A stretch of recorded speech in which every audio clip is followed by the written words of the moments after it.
Okay, I'd just like to welcome everyone back again for what will be a very special and I'm sure a very incredible talk. We're very fortunate today to be joined by our other patron, Cardinal George Pell, a man I'm sure who needs no introduction, but I'll attempt to give one anyway.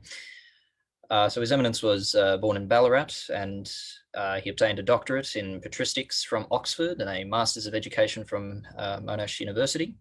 He's also a former Archbishop of Sydney and of Melbourne. And in 2014, he was asked by Pope Francis to become the first prefect of the newly created Secretariat for the Economy. So we're very fortunate to be joined by him today. And today he's going to be speaking about how the Catholic Church can survive and thrive in Australia. If you have any questions for His Eminence, please leave them in the comment section, and as there will be a Q&A session at the end of his talk. Your Eminence, thank you so much for joining us today. Good. Thank you very much, Alexander. The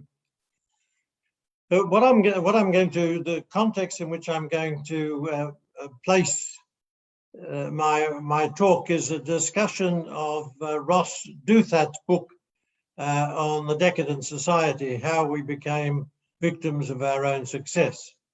It's about the Western world, but a lot of it touches on Australia, I think, very accurately. We don't think of ourselves as decadent. Certainly, I'm sure good young Catholics don't. We cardinals don't either. Some Australians might think of themselves as a little bit bawdy or vulgar, but vigorous, young, and free, whatever the word change in our anthem.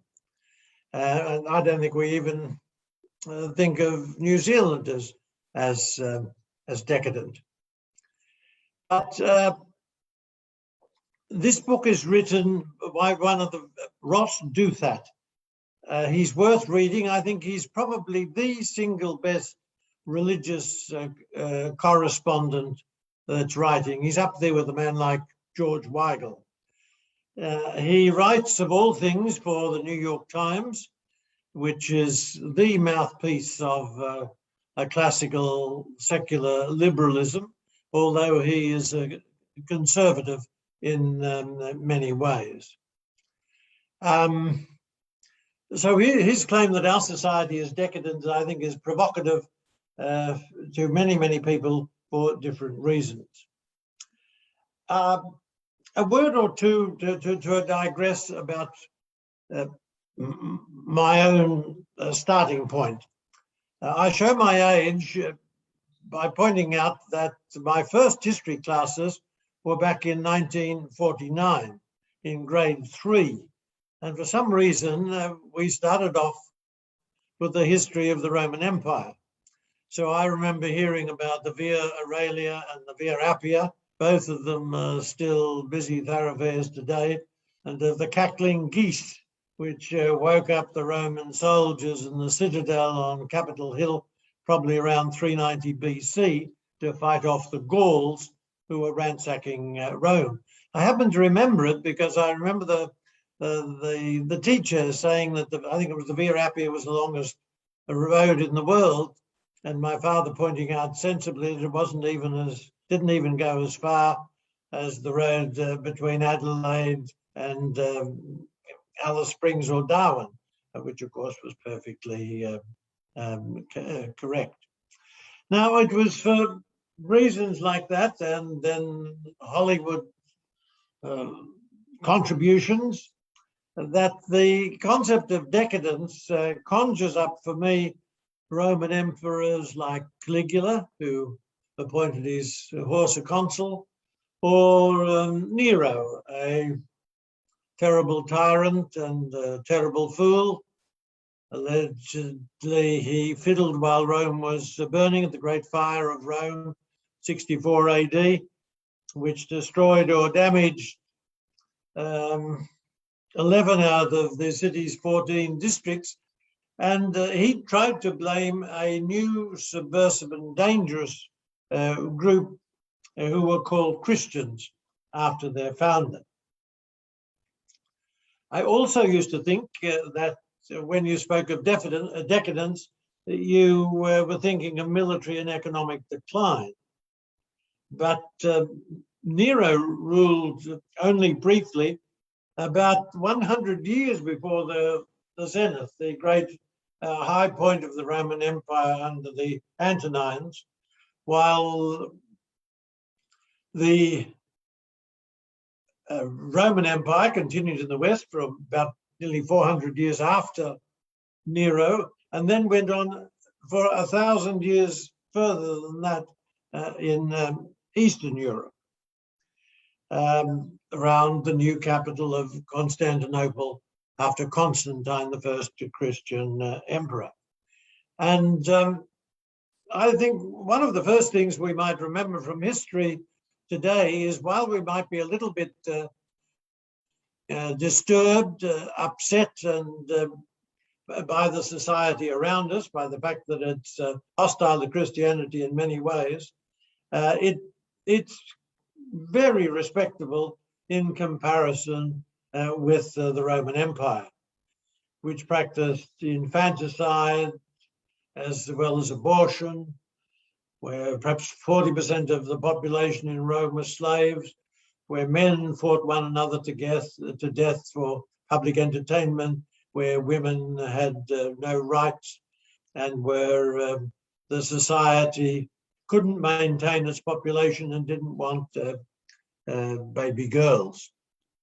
Some of that, but not all of it, is familiar to us today. Duthat recognizes two forms or two levels, a higher and a lower form of decadence. And the low definition he describes as inordinately pleasurable experiences with food and sex and fashion, while the high definition is to link rampant hedonism with what he calls an overripe aestheticism and a cowardly refusal to take the necessary sacrifices to protect civilization. So one of the important everyday tasks you have, even at university, is to work within your own circle, small or larger, for the maintenance of public standards of civility, decency, truth, and the importance of ideas. So there's no simple connection with the rise and fall of a nation, as a decadent society is not necessarily poised for any kind of collapse. Duthat's very clear, at least in his view, Western society is not about to topple over. Duthat defines decadence a little bit more explicitly as economic stagnation, institutional decay, and cultural and intellectual exhaustion at a high level of material prosperity and technological development. An end product which is the direct consequence of previous development. He sees the West as a victim of its own significant success. Now, I think another fundamental starting point for us is to recognize quite explicitly that if we are believing Christians and believing Catholics, whether we're prosperous or economically stagnant, we're not in an institution which is in decay, and I don't think we are the slightest bit exhausted, even though the tide is running strongly against us. There are tides in the affairs of men and women, and those tides are running against fate.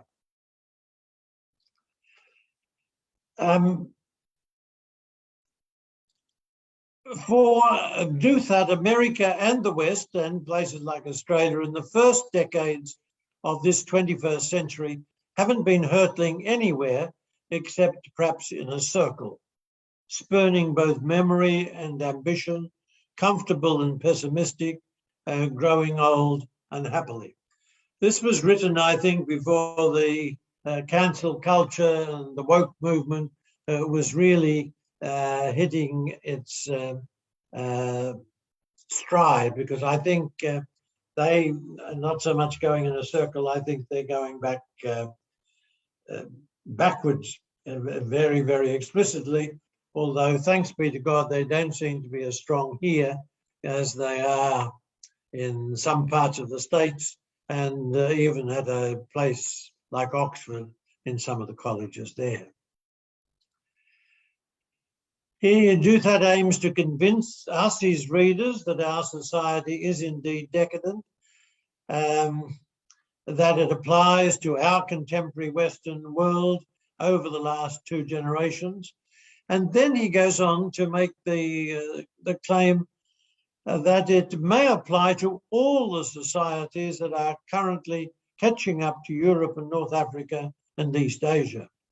And he sees this too when he's thinking of China.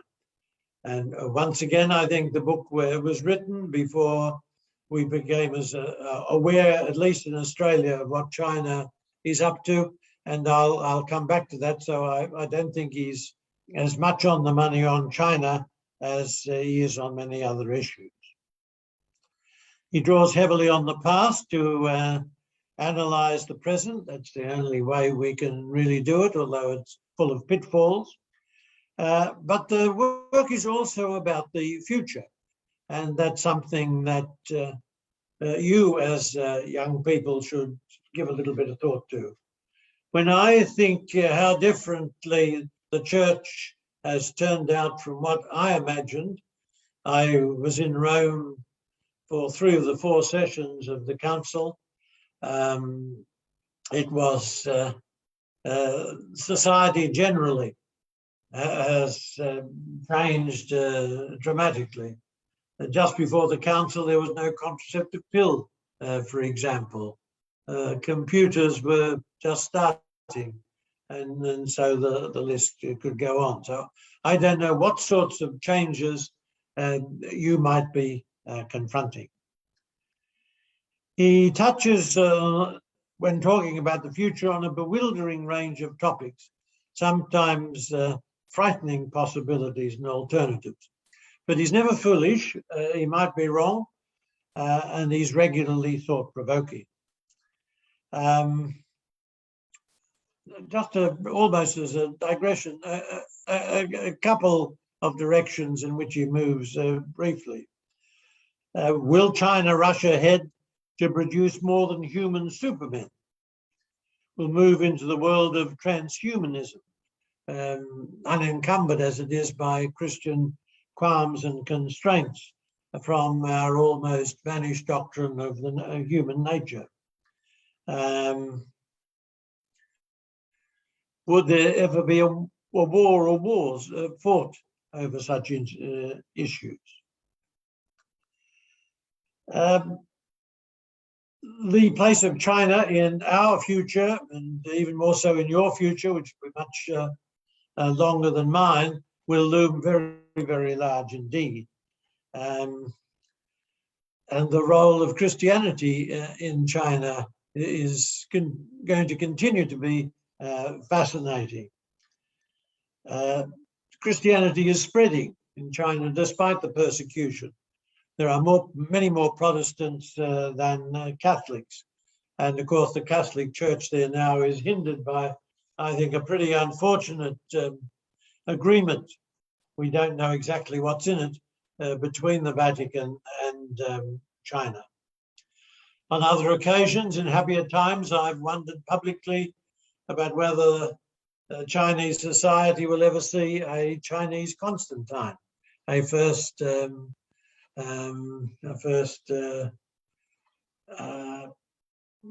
leader of China who is a Christian. And Duthat speaks about a world of the future which is heavily influenced by a Christian China and by a Christian Africa, with immense population growth, divided between Muslims and Christians.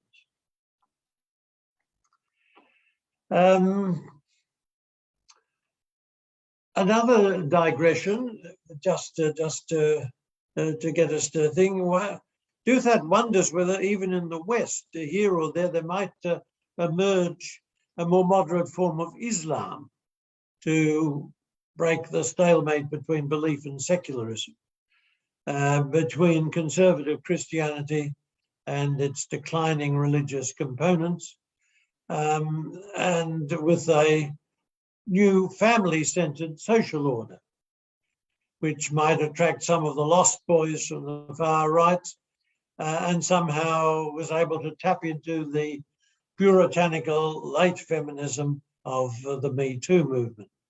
I don't think that's too likely, but nonetheless, life is stranger than we can suppose. And we are aware from experience in Australian jails and Western jails of the attraction of Islam to violent and angry young men. It gives them something to hang on to, some way to channel their aggression.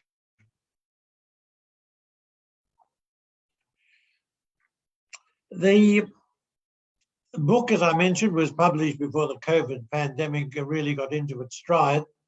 Now, and I won't be talking about the challenges from automation and artificial intelligence on the one hand, and Duthat's belief that we're close to the limits of major technological advances. Now, there's a bit of a tension between those two worlds or thought worlds that I listed. Because automation and artificial intelligence will bring great changes. I'm no expert, but two very fundamental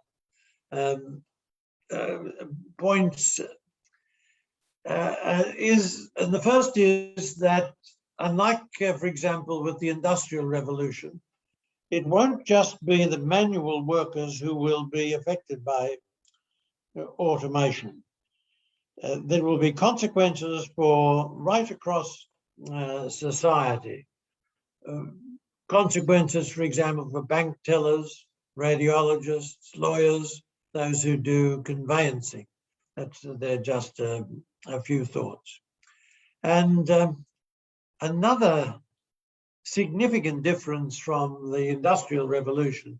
So you needed less skill to work in a factory than you did to be a successful farmer.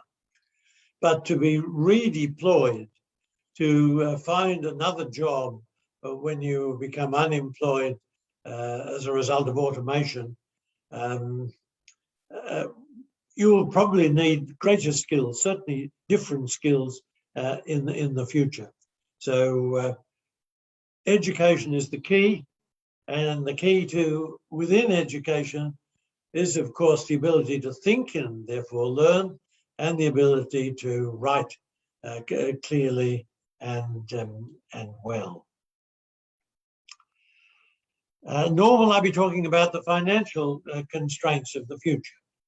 The huge tide of debt, which is exacerbated by COVID, the squeezing and reduction of the middle class, the phenomenal salaries of the super rich, the consequently increased gap with those who have only temporary or part-time work, or those who are unemployed. So I'm sorry, but I'm not sure that all you young people can be confident that you will be wealthier than your parents. I hope that is the case. And for your friends and acquaintances, many of whom have no religious consolations or any type of spirituality, there's likely to be considerable frustration and economic disappointment as they live out their lives.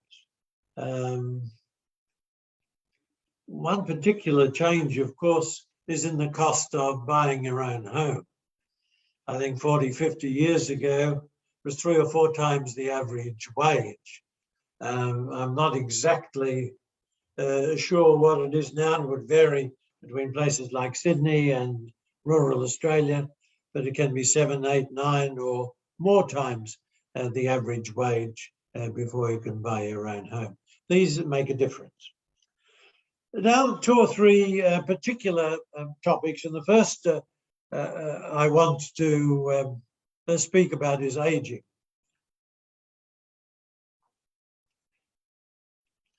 For Duthat, the first major structural force inhibiting a return to pre-1970s financial growth is the aging of Western societies. I accept this, as I believe a good number of babies contribute to financial growth just as surely as a big migrant intake. And this aging is also significant spiritually and sociologically. Duthat cites 2 powerful novels, the first of which was by the late P.D. James, an English Anglican writer of detective stories. I've read most of them, they're great stuff. And one of those was Children of Men, which didn't sell as well as her other optimistic novels, which it tells of a dystopia where the male half of the human race turns sterile overnight. And of course, there is mayhem consequently in society and despair. And then we have the better known novel and TV series, The Handmaid's Tale by the Canadian Margaret Atwood, which tells of the radical consequences of a massive fertility crisis, which makes childbearing a rare gift that must be controlled politically and provokes the rise of a ruthless theocratic movement which reduces women to servility as childbearers for the ruling class with no right to property, free movement, literacy, or even a Christian name. An apocalyptic scenario even worse than women's role in the ancient Roman Empire, where women were emancipated by Christian teaching. Rome then, as I mentioned, like China today, did not want baby girls, and women in Roman times were akin to the property of their fathers and husbands. Duthat believes that below replacement fertility is now the fundamental fact of privileged life in the early 21st century. Japan and probably Russia already have population decline, while India and Italy will soon follow. And perhaps this year, it was precisely this year where for the first time the population in China peaked or started to drop. It's complicated in China by the disastrous results of the one-child policy. The preference for men. There are now 32 million more males in China than women, and we're not going to be able to make all of them Catholic priests. All Western countries are below replacement level, with the European rate at 1.6 children per woman. Italy is now around 1.2. Australia's was a bit better at 1.77, but it might have dropped partly as a result of the COVID troubles. I would recommend to you, for those of you who are interested in your world or our world, a short book by Mary Eberstadt. She's an American writer, Catholic. It's called Adam and Eve After the Pill. It's written in 2012. I think it's wonderful. It's got the advantage it's fairly short. A wonderful account of the revolutionary social consequences of the invention of the pill, of the cultural renunciation of procreative sex that followed the sexual revolutions of the 60s and the 70s. and that, as I said, it's this large-scale fertility decline which Duther sees as an inevitable corollary of liberal capitalist modernity.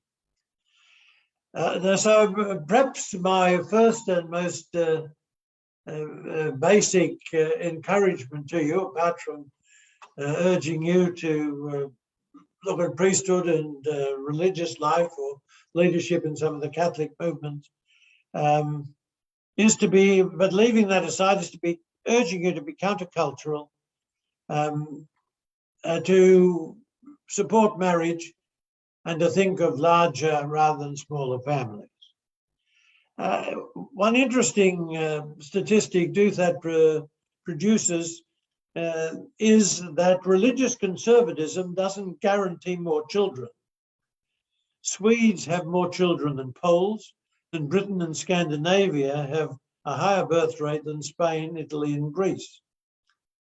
Rich, highly educated Israel is exceptionally fertile, with a rate of 3.3 children per woman. And even secular Jews have a high birth rate, which is quite unusual. Empty cradles contribute to inequality, as fewer children mean less of a spread of wealth through inheritance. And of course, grandchildren are a great blessing for older people. Great reasons for optimism, especially to grandparents, and for the well-being of grandparents and great-grandparents. Effective deterrents to addiction, despair, and suicide, especially amongst the men, and especially amongst divorced men. The number of suicides in the USA among white, non-university educated males, unemployed after the disappearance of their manufacturing jobs, and it's often connected with the abuse of opioids, runs into some hundreds of thousands. And of course, their fellow workers provided a core impetus and ongoing support for Donald Trump. So some very, very basic advice is to urge on you the advantages of holy matrimony. Don't leave it too late. And of course, I urge you to not to marry in haste and repent at leisure. And secondly, I urge you for a whole host of reasons to have children, even perhaps for religious reasons. I think if you're open to life and have more children, it's likely to strengthen your faith.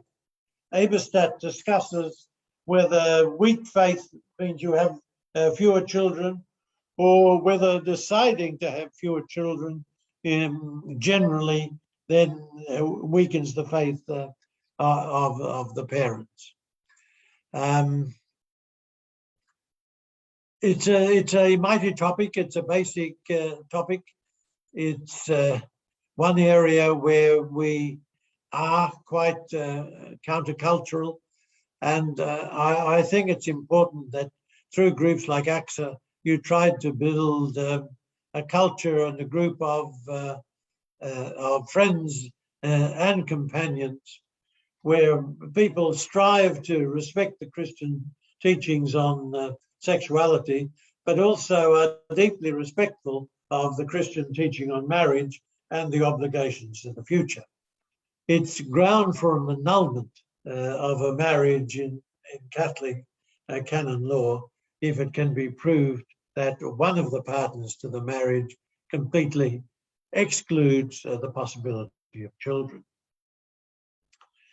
I want to move on now to talk about another, perhaps even more fascinating topic, for something that was quite new to me, and that's the topic of asexuality.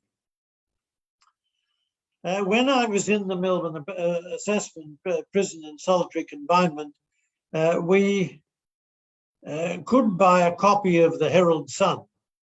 It had to be separately ordered on each day of Monday, Wednesday, and Friday.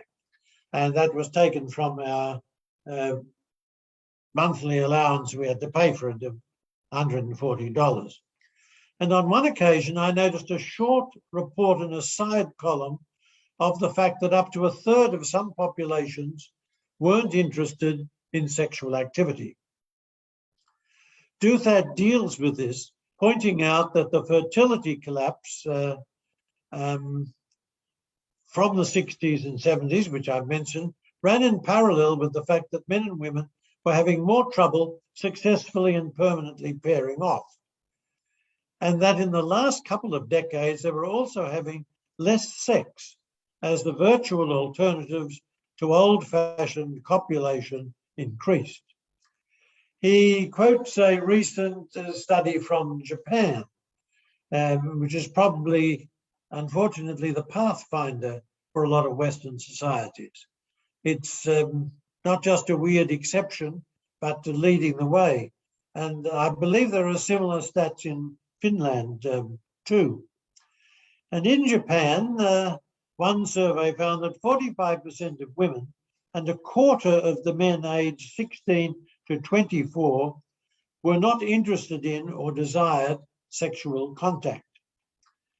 Masturbation first substituted for intercourse, and then possibly asexuality for both.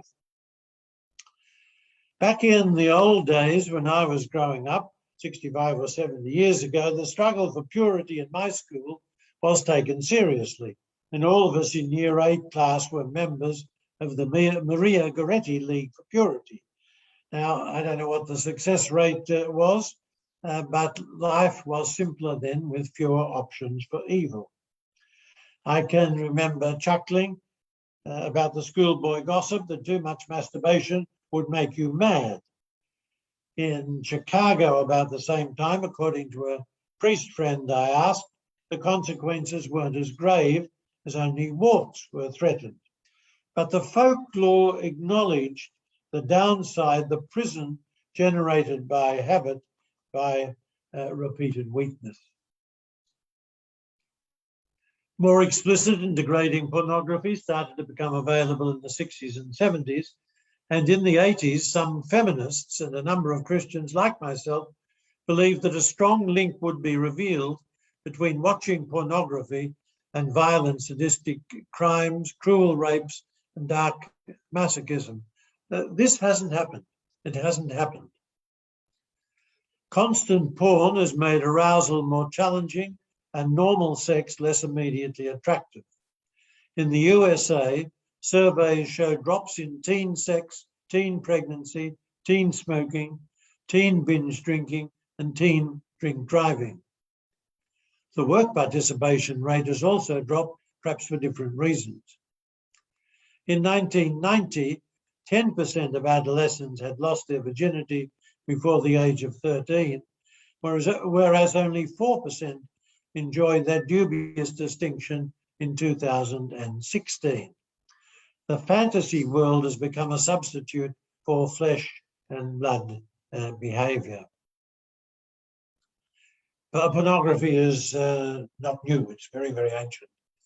But the flood of readily available porn on the internet is new, and the specially designed traps to lure watchers further into the mire are also new. By any criteria, an end result like Japan's represents a special problem, and not just for traditional Christians. Those of us who do not see sexual activity as an unfocused recreational right for all adults, but as driven by love and reserved for exclusive and permanent heterosexual unions.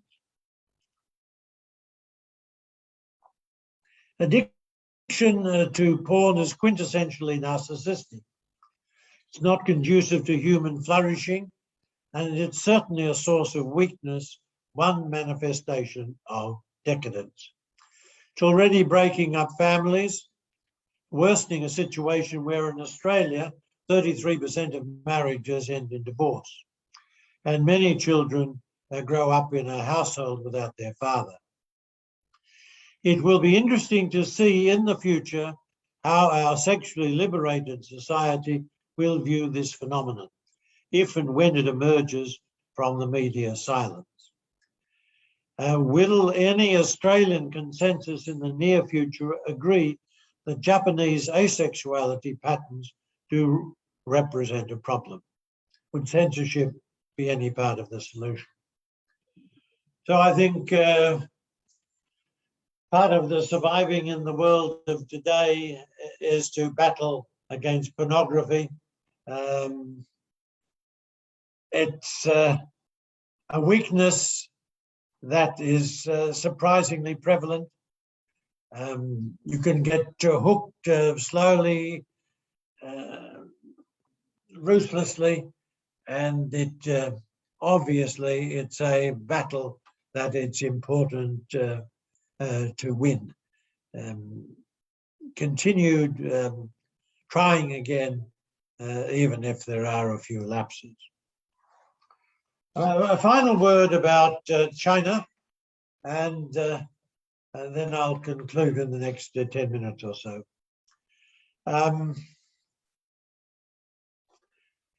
I think mistakenly, Duthat doesn't see China as an existential or cultural threat, or as a genuine alternative to Western decadence. I don't think it is proposing a lifestyle that we are tempted to adopt, but the pressures on us from China will come in other ways. We are facing the re-emergence of what the Chinese saw as the Middle Kingdom, the most powerful kingdom on earth. They do see themselves as superior, quite different from, they would see us as decadent and weak in the West. They're an ancient totalitarian civilization which is immensely more powerful than Attila the Hun ever was as he attacked the Roman Empire.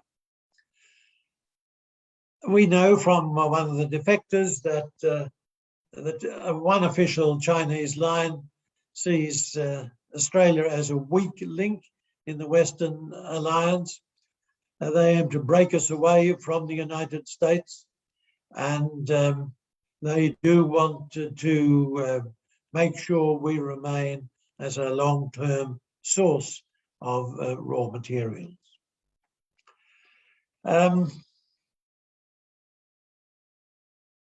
The possibility that Duthat envisages is that there will be a convergence in decadence between the world's rising great powers and its existing empires, and that China too, with its one-party meritocracy and its spectacular growth, will come to a prosperous void with patterns of aging distorted by the imbalance of the sexes, and an ennui and a torpor like that of the rich Western economies since the 1970s.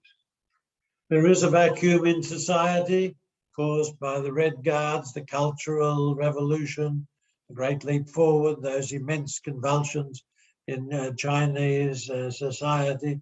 So their background is already different. China is like the Roman Empire, which was never broken up. It's got a history at least as old as Rome's, and an historical self-awareness and perhaps arrogance, which has been exacerbated by the humiliations of the 19th and 20th centuries. And they exhibit a patriotism and pride against which even the English and the French seem to pale in comparison. Duthat points out some of the dark sides of the Chinese story. There's nothing inevitable about their continuing rise. The size of their workforce is about to decline. The birth rate is very low. I've mentioned the 32 million surplus males. Their economic growth statistics are unreliable. The debts in the banking system, and especially in the shadow banking system, are formidable. And the Chinese population is growing old before most of them are rich. and without much social security at all. The army are involved with the police in dealing with tens of thousands of local protests every year, so that the internal tensions and the degree of public surveillance and censorship are far beyond anything we would tolerate. In 2019, China spent 216 billion on domestic security, more than it spends on the People's Liberation Army, and 3 times more than they spent 10 years previously. Duthat makes the fascinating claim that Westerners are more optimistic about China than many of the Chinese elite. He claims that a 2015 analysis showed that China is the most definitely pessimistic place in the world today. And he cites the continuing and rising capital flight from the country and the fact that a near majority of wealthy Chinese would like to emigrate. One Chinese migrant, a successful businessman, fled from China to Malta, of all places, claimed that China's economy is a giant ship heading to the precipice. Now, it's a bit of a mixed metaphor, but the idea is clear. Now, these problems don't bring us any consolation, just as they don't bring consolation to the Chinese people, because many a government leader in history, ruthless, unprincipled, has been tempted to foreign adventures as a distraction from troubles at home. And mild military tensions, perhaps even more, harnessing of Han nationalism, these could be a short-term antidote to rising discontent. In conclusion, where do we go from there for yourselves? Well, of course, you've got to work to hang on to your faith. You can only do that through community, not just through your family. Most of you need friends. You need people who share your beliefs. Somebody said you're more likely to be able to estimate where a person will be, where a person is, and where a person will be from looking at their closer friends. And if all of your close friends don't have a religion, if most of them don't, then that places particular pressures on yourself.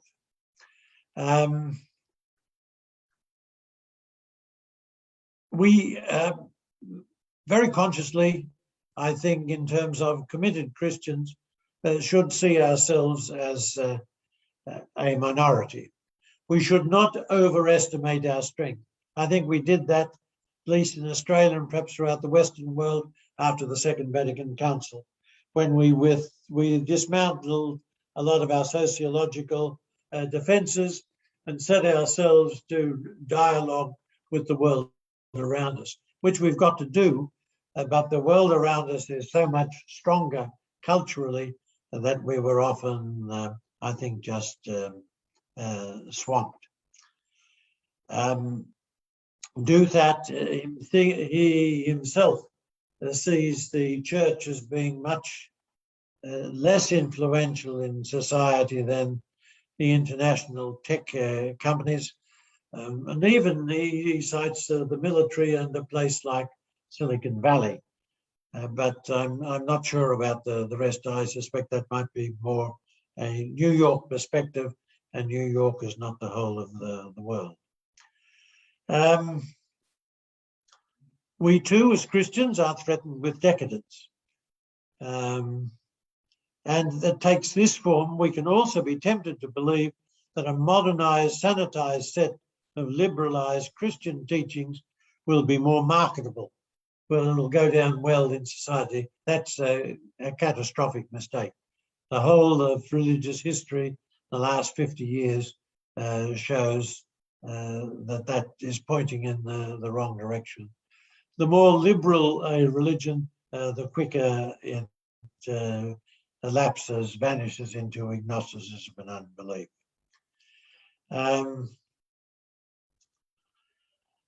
I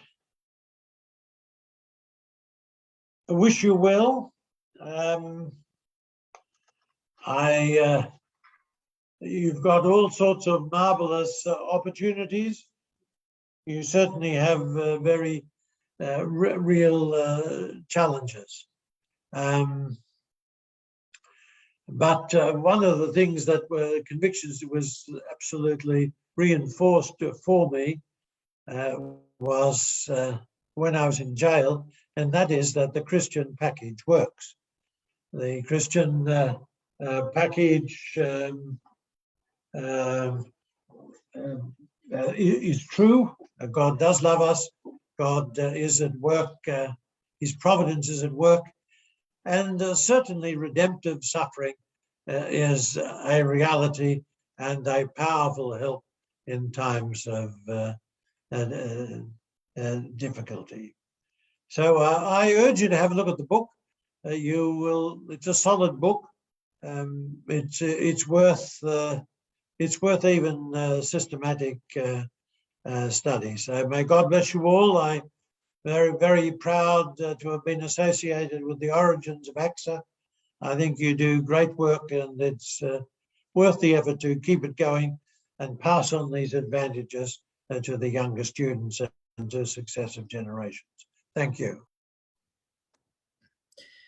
Well, thank you, Your Eminence, for that incredible talk. It was very robust and very in-depth. I think I speak for all of us when I say that, we're all just blown away by that. We have some time for a bit of question and answer. So there have been a few questions related to the new motto, which was just released yesterday. So I thought I might just sort of answer them all together and ask you if you had any comments about it, and whether you think what do you think the implications might be for the Church in Australia? Well, I've read the document and the letter, and I think, as I said earlier, we need to take a few deep breaths, talk to one another, say the rosary, and just see where we go. I'm not an enthusiast for the doctrine, for the document at all, but in any healthy organization, what is important is obedience, even when you disagree with what is being asked for. I remember the story of Sir John Monash, our greatest soldier in the First World War, and he used to say of those who were going to work closely with him, what I want to know is whether you will obey me when you think I'm completely wrong. Now, I'm not saying that the document is completely wrong. I can see there are tensions. Certainly, it won't be nearly as significant, the document in Australia, as it will be in some other parts of the world.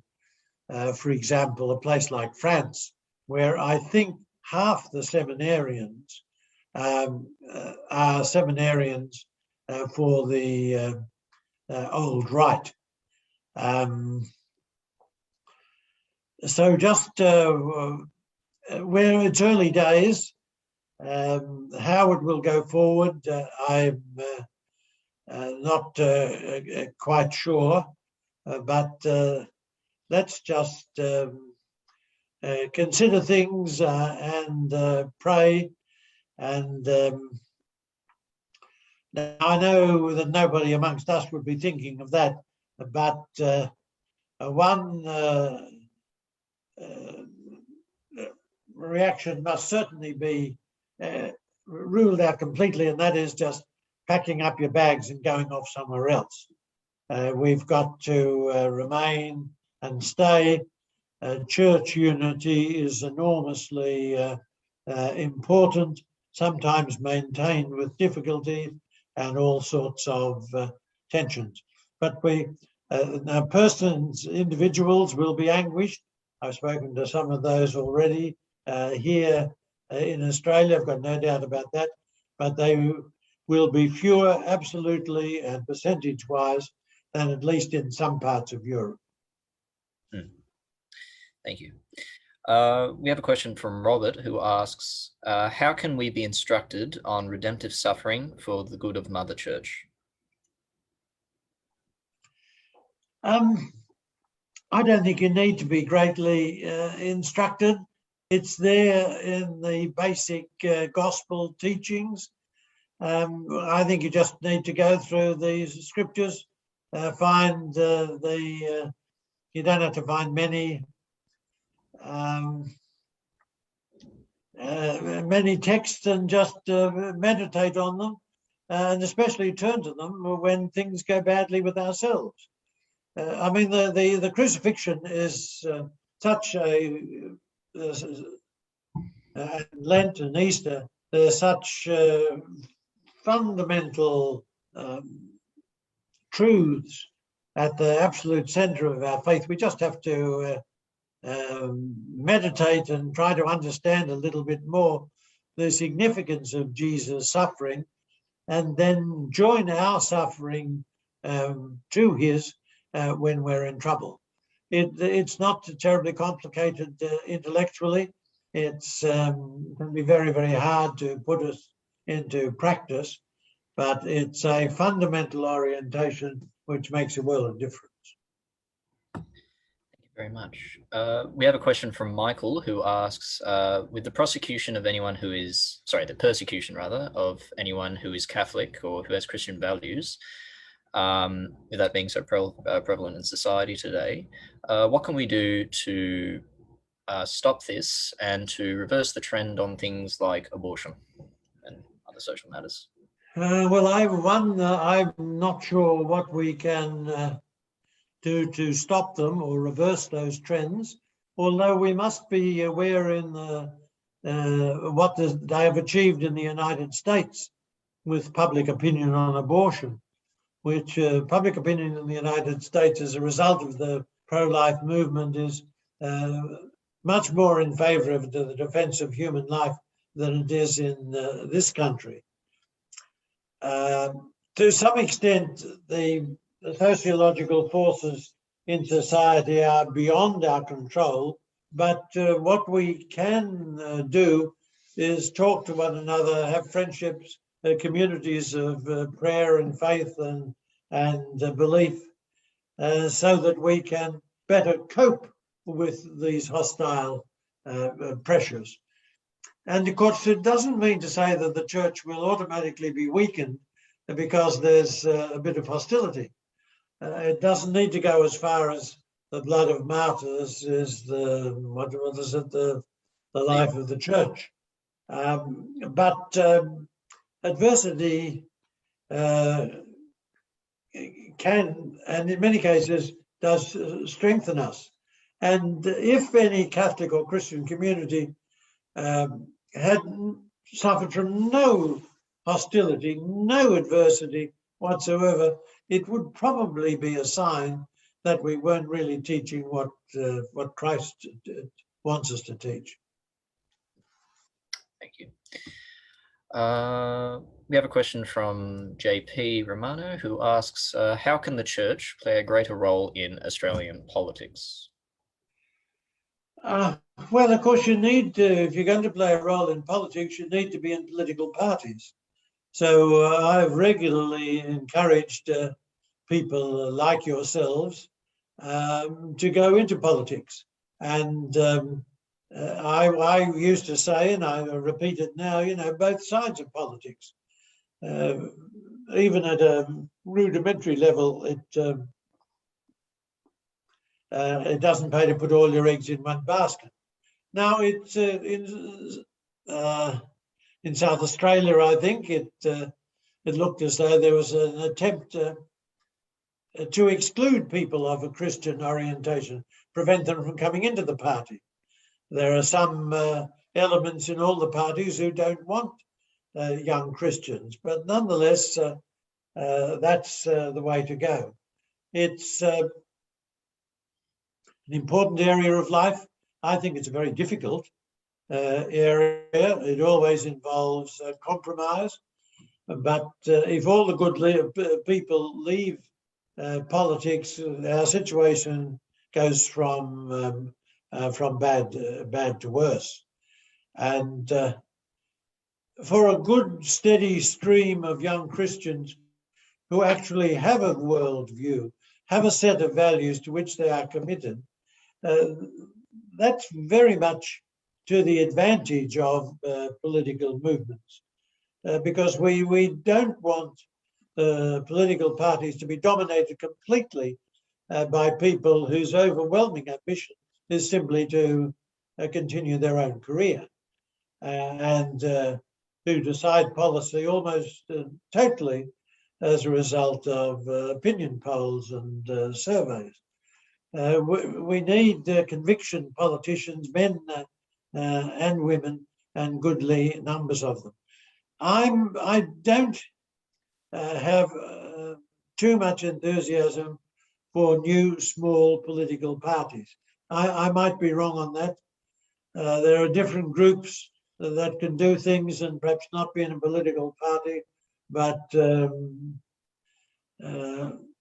that's up to people to choose. But it's a worthy form of human endeavour, and we also need good writers in all sorts of levels, in all sorts of places, and to start writing when you're at university and get the experience there is a marvelous preparation for later, and very, very, very, very important. It's still important to be able to write, and it's very important for a lot of our young students to be writing their own magazines, other magazines in all sorts of ways. And I don't mean just 2 or 3 sentences on the social media, but to develop the capacity to actually say something coherently, clearly, and systematically that helps others to understand what's going on. Thank you, Your Eminence.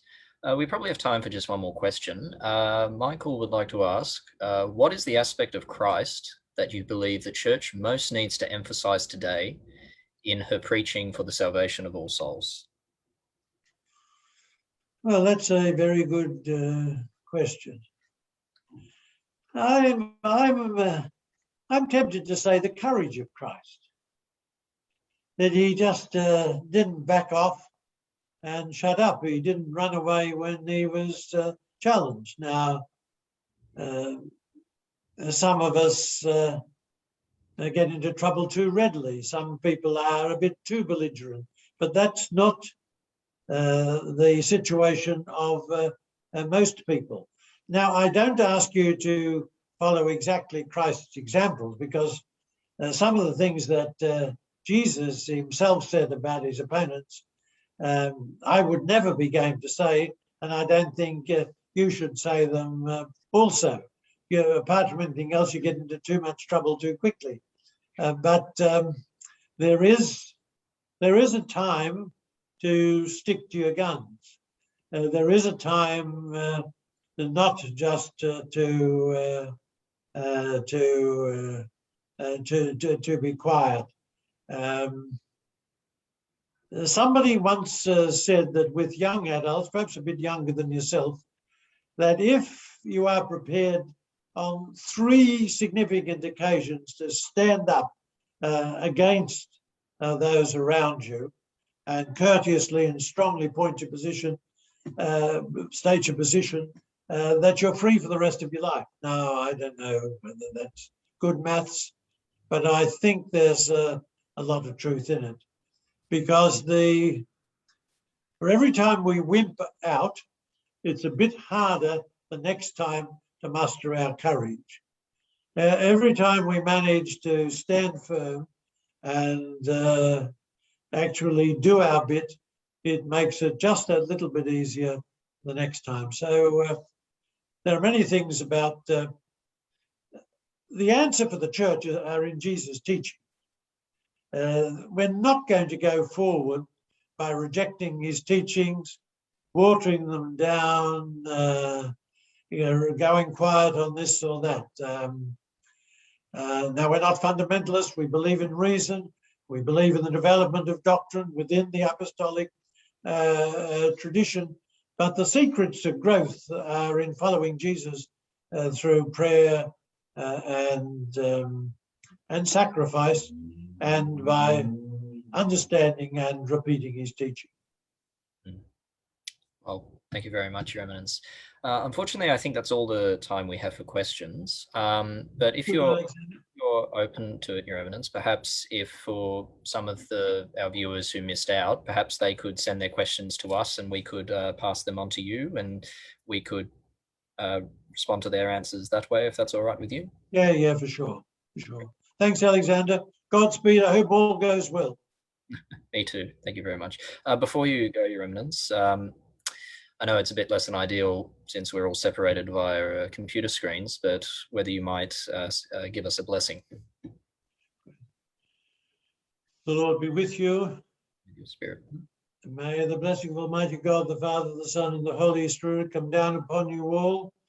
Continue to fill your hearts with faith and hope and love, and continue to give you wisdom, courage, and perseverance in all your daily living with your loved ones, with your family and friends, and especially with your work at the university and your work with ACSA. Amen. Amen. Thank you, Your Eminence. And thank you everyone for tuning in with us today. Our next talk will be shortly, so you're more than welcome to tune in. Thank you. God bless. Bye.